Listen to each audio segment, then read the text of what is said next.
Hello everyone, welcome to another exciting episode of Dayspring Discussions. I'm your host, Sean McGahee. In this show, we talk about movies, TV, sci-fi, fantasy, comic books. If you geek out about it, we're going to talk about it. You can listen to Dayspring Discussions on iTunes, YouTube, Podomatic, and Patreon, and contact Dayspring Discussions on the Facebook group, Twitter account, and dayspringdiscussions@gmail.com. Well, happy Tuesday, everyone. It is a sunny day here in Austin, Texas. Hope you guys are enjoying your day so far, and I hope you went out this weekend and checked out some of the good entertainment that is out there. I know I did, and that's basically what I'm here to talk about, guys. So, I'm going to get to Jurassic World, Fallen Kingdom in just a minute, as well as Luke Cage and a few other things, guys. But first, off the top, I want to talk about The Predator. That's right, the new R-rated trailer came out this morning. You guys can go check it out on the Facebook group or Twitter account. I posted it up there to take a look at it. So this is the remake done by Shane Black. You got Olivia Munn in it, Thomas Jane, Sterling K. Brown, Boyd Holbrook, and Yvonne Strahovski. Predator is one of those 80s properties that they keep trying to bring back, and that's kind of, their thing now with Hollywood. You want to try to bring all these cool 20-year-old, 30-year-old franchises back to try to capitalize on nostalgia. I get it. Predator is, got a good mythology to it, and the first and second ones are pretty good. I have enjoyed the remake Predators that came out a little while ago with Adrian Brody. I thought that was pretty decent. This one, I gotta say, the teaser that came out, I think it was like last month or a few months ago, I wasn't a big fan of. It didn't really thrill me from what I was seeing. But this one actually gives us a better idea of the structure of the story and kind of what to expect. And I liked it. I gotta say, it's different from any of the Predator films as far as story-wise. Looks like the ship crash lands, you send in the team to get the Predator breaks out, and then there's a meaner Predator that comes in. Looks like he's not too happy with the first Predator. And then, of course, people die. That's just how it happens. But in any event, it does look decent, in my opinion. This gets me more excited than what the last teaser did. Like I said, mainly because the story, I think, is a little different. And I can really focus more on the characters and get an idea of what they're all about. The film comes out September 14th. Go on the social media account and Gmail. Let me know what you think. Next up on the list, Jurassic World Fallen Kingdom came out this weekend, and it had a pretty good showing. I believe it made about $150 million domestically at the box office, which was pretty good to come in number one. And this is, of course, the sequel to the 2015 starring Chris Pratt and Bryce Dallas Howard. They're back for this one as well. Lisa and I went on Friday to check out the film. I wasn't overly excited for it. I'm not a huge fan of the Jurassic franchise, but overall, they're pretty enjoyable. That first Jurassic Park film was groundbreaking. Not a big fan of Lost World and Jurassic Park 3. And then, of course, Jurassic World, I think, reinvigorated the franchise, mainly because I think of the cast. And to start off, I gotta say, I didn't like it as good as the first one, as far as Jurassic World. Also to say, of course, I'm going spoiler territory, guys, so as always, if you haven't seen the film, pause, go see it, come back, listen to what I have to say, and of course, give me your thoughts too. To me, this film seemed and felt like a little bit of a rehash of Lost World. Directed by J.A. Boyana, who directed such tear-jerking films as Monster Calls and The Impossible. If you haven't seen those, check them out and have a box of tissues on standby. But with this one, we got Pratt's character Owen and Howard's character Claire. And they go back to the island because the volcano is about to explode, and they want to try to save the dinosaurs, allegedly. But little they know, the person they're working for or who sent them there has other plans, and they plan on selling the dinosaurs to black arms dealers, bad people, rich people, whoever, And so they bring them to the mainland. Owen and Claire try to stop them, and at the very end, the dinosaurs are let out into the world. And it's kind of a game changer as regards to the Jurassic franchise. I don't know where they're going to go with it with the third film. You saw Blue at the end there above this neighborhood. Is he going to go eat him? I don't know. Hope not. Blue's kind of like the Lassie, maybe, like the White Fang of this franchise now, where he's friendly and him and Owen have that bond. So hopefully he won't go eat people. I don't know. You got the T-Rex out there. He ate the bad guy. Lisa said as we were walking out of the theater, she always loves it at the end of the Jurassic films when the bad guy gets eaten. It's always satisfying for her. Gotta say, I agree with that. So in regards to the end of the film, like I said, I don't know, are they going to start off the next one right away to where they're trying to contain the dinosaurs and get rid of them? Or could they pull a Planet of the Apes and jump ahead and we're like 10 years in the future to where dinosaurs have multiplied and they're kind of fighting humans for the Earth? That could be something cool, but really I think that's just taking a page out of the current Planet of the Apes trilogy or franchise. A little too similar in my opinion, but it would fit that Jurassic World. It would fit, it fits the title. So if that could happen, that'd be fine. Like I said, with this one, I didn't like it as much as the first one. I think a lot of it has to do with the two leads, Pratt and Howard. They had a really good chemistry in that first Jurassic World film that I think really helped lift it up. Chris Pratt, I'm a big fan of his. I was watching Parks and Rec again last night. He's great in whatever he does. He's got that charisma, and it's one of the parts that's enjoyable in that first Jurassic World film. And the banter between him and Howard was really great. When I rewatched Jurassic World a couple days ago, I really enjoyed it. With this one, yeah, they're together, they're like in the same scene, but you don't have that crackle and pop banter between them, that pushback between the two of them, which I felt was kind of missing in this one, which made it a little less enjoyable. Also in this one, you had another new dinosaur. I don't get it. I mean, yeah, you gotta have a bad dinosaur, and in the original trilogy, pretty much the raptors were the dinosaurs that were there to kill people. But now you've turned both the raptors and the T-Rex into kind of the good dinosaurs. So you have to keep making a bad dinosaur, genetically made bad dinosaur, for everyone to hate. But this whole making new dinosaurs, I get it fits with the storyline, with a scientist and wanting to make them bigger, badder, all that stuff, but I'm not down with that. Next thing you know, we're going to get a Bronchia, T-Rex, Raptor, Triceratopsaurus or something like that. Stupid. So, it's not my thing. I think, keep making new dinosaurs. No, it didn't really work for me. And again, I just kept getting that Lost World feel because they brought the dinosaurs to the mainland. And of course, they were in the public running amok, kind of like how the T-Rex was out in, I believe it was San Francisco in the Lost World, chasing Jeff Goldblum and Julianne Moore. Speaking of Jeff Goldblum, why was he in the film? I mean, I get it. It's Jeff Goldblum. He's a staple of the franchise. He's kind of doing a narrative thing there, but why was he in the film? You could have taken him out and it would have done nothing for it. Another actor I want to note in there is Justin Smith, who played the computer guy Franklin. Of course, he's a bit of the comic relief in all that. I get it. I like the actor. He was in the Netflix show The Get Down, which sadly was canceled after its second season. I'm a big fan of it, but I like him and I hope he gets more work. So just want to throw that one out there. So with this one, like I said, I wasn't really entertained too much by it. Now, getting to the ending, you have the little girl, and we come to find out she's not James Cromwell's granddaughter. Okay, Lisa seems to think that she's going to play a bigger part or more of a part in the second film. I don't believe so. I think it was just a one thing.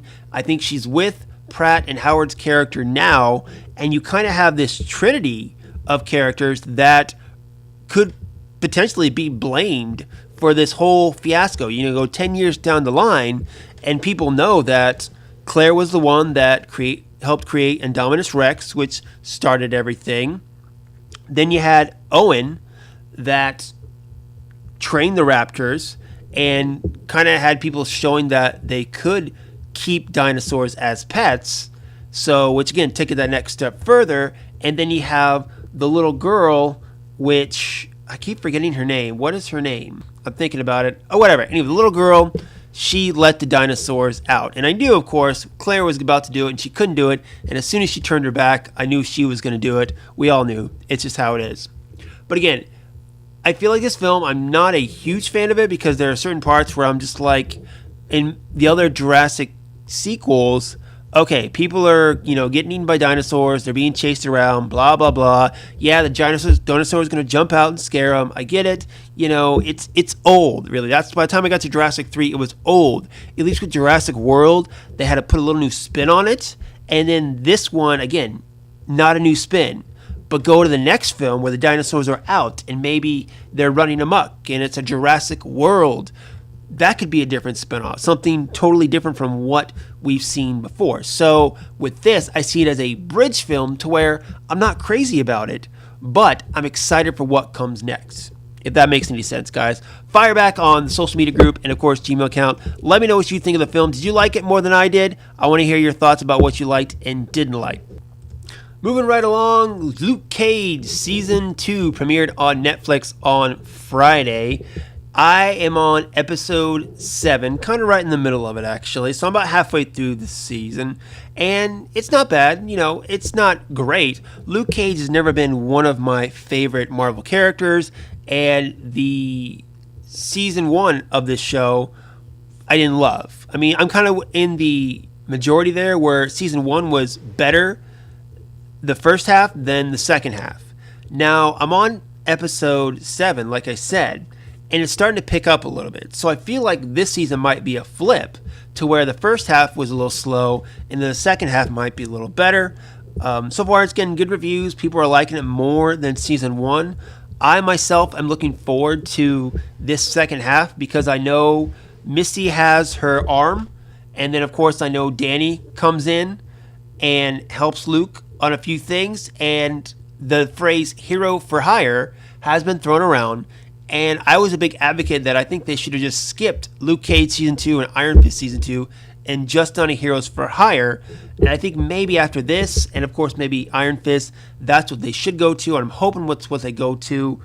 And also I'm hearing good things about Danny's character in this as well compared to how he was portrayed in Defenders and Iron Fist Season 1. Given that I am more of an Iron Fist character than a Luke Cage fan, I'm looking forward to that. So I'm on episode 7. Hopefully you guys a little further. Fire back. Let me know what you think. It's enjoyable. I think my favorite part of this is probably Misty, kind of her journey and, how she's kind of learning that the law can only do so much, which I think is going to lead us to a Daughters of the Dragon storyline. They've already got Colleen in there and kind of established her relationship. I will say the scene at the end of episode 3 between Luke and Claire, Rosario Dawson, was a great scene. Both of them did a really good job in that scene, and I'm interested to see if Claire comes back, and if she doesn't, how the rest of her character might play out in the Netflix Marvel Universe. So, fire back, guys, of course. Let me know what you think. Have you finished season 2 yet? Did you like it? Are you in the middle of it? What do you think so far? Dayspringdiscussions@gmail.com, Facebook group, and of course, Twitter. If I get to the end of season 2 and, it was phenomenal or I have a lot of thoughts on it, I'll say something more about it later on. We'll see. Okay, guys, last story of the day. I know I am running out of time, and this might take me a little bit over, but I just got to mention it. So, the DC animated film, The Death of Superman, is coming out next month. Now, rumors were that a copy got released online, and my brother actually texted me saying that he actually saw it and that he liked it. So, being the curious person that I was, I, hopped online and did a few things and watched it. I mean, you can go on YouTube and see a couple of scenes I know right now, but I watched the whole movie, sat down last night, and wow, I really did enjoy it. The DC animated films have been touch and go for me. Most of them I have enjoyed. The last couple ones I haven't really been into. You got Teen Titans, Judas Contract, Justice League versus Teen Titans. I like Justice League Dark. But before that, I went and I rewatched Justice League War, which was based off the New 52 origin story of the Justice League written by Jeff Johns. I wasn't a big fan of it from the first viewing, but the fact that the death of Superman was going to tie into this whole animated cinematic universe, okay, I went back and I liked it better. I like how it tied in. I recently watched Throne of Atlantis, so really, I would say if you're going to, watch Death of Superman at any point, go back and rewatch Justice League War and Justice League Throne of Atlantis. I think, this kind of completes a little bit of a trilogy in the DC cinematic universe. And then, of course, you got the Batman films as well, which I've been enjoying too. So, with this one, I love the fight between Superman and Doomsday. I'm not trying to spoil anything, at least I'm trying not to spoil anything. But the fight between them is awesome. The way it went down, it was really good. And I enjoyed the original animated interpretation, Superman Doomsday. I think it was DC Animation's first real project, and it was good. But one thing I enjoyed about this too, more than the actual original Death of Superman comic book, was that Doomsday took down the Justice League before Superman, much like he did in the comic book. But in this one, he takes down the A-Team. He takes down Batman, Wonder Woman, Aquaman, Flash, Green Lantern, Cyborg. In the comic book, he took down the C-Squad, like Booster Gold and Mr. Terrific and Guy Gardner, This one, it shows just how powerful he is, that he takes down all these A-list powerful characters. And the way they did the fight, like I said, was just great. Now, the other side story to this is Clark and Lois, where in this one, Clark and Lois are together, but she doesn't know that he's Superman. And that's kind of what he wrestles with for most of the film till he gets to the Doomsday fight. And he eventually reveals the secret to her right before he goes to fight Doomsday. And I like in this interpretation as well that Clark Kent isn't bumbling. Much like I enjoy Lois and Clark, The New Adventures of Superman with Dean Cain and Terry Hatcher, because it showed a Clark that Lois could really fall in love with or like without her knowing that he's Superman. So I enjoyed that. I didn't like, where he revealed his identity to her. That was, kind of weird. But there was an end scene with Lois right before Superman died that really got to me. There's a scene with Bibbo at the end that got to me as well. And I will say that I am looking forward to part 2 of this, the return of Superman or the reign of Superman. I don't know what they're going to call it. I'm hoping on the Blu-ray or DVD, when this actually comes out next month, they have a little tease or preview, because if you stick around for the full credits, they have kind of 4 breaks in there that kind of tease the 4 Supermen. That's right, Superboy, Man of Steel, Last Son, and Man of Tomorrow. Definitely stay to the very end of the credits, but I enjoyed it. Guys, if you like DC Comics, if you somewhat enjoyed the DC animation movies, definitely check this one out. I mean, you can probably find it online if you really want to watch it. Otherwise, wait till next month. It's going to come out on Blu-ray and digital. I'm probably going to buy this, honestly, when it comes out, because I really did enjoy it. Being a Superman fan, I liked it a lot. Voice casting, Jerry O'Connell and Rebecca Romijn, the married couple in real life, do their voice. I'm not a huge fan of it. I'd much rather see Tim Daly and Dana Delaney back, but that's neither here nor there. Rainn Wilson from The Office does Lex Luthor. He's okay. I love Rosario Dawson as Wonder Woman. I love Nathan Fillion as Green Lantern. Matt Lautner as Aquaman. Shamar Moore as Cyborg. He's been doing, Cyborg for all these DC animated movies. And you got Jason O'Mara as Batman. Look, I love Bruce Timm and Kevin Conroy. Old school Batman. I love Kevin Conroy. Respect for him. But Jason O'Mara, I think, kills it and is doing such a good job in these animated films that, as much as I wanted Tim Daly to play Superman in this voice, I didn't want Kevin Conroy to be Batman. I like Jason O'Mara. Maybe I've gotten used to him, but I think he does a good job there. Now, you do have Patrick Fabian as Hank Henshaw.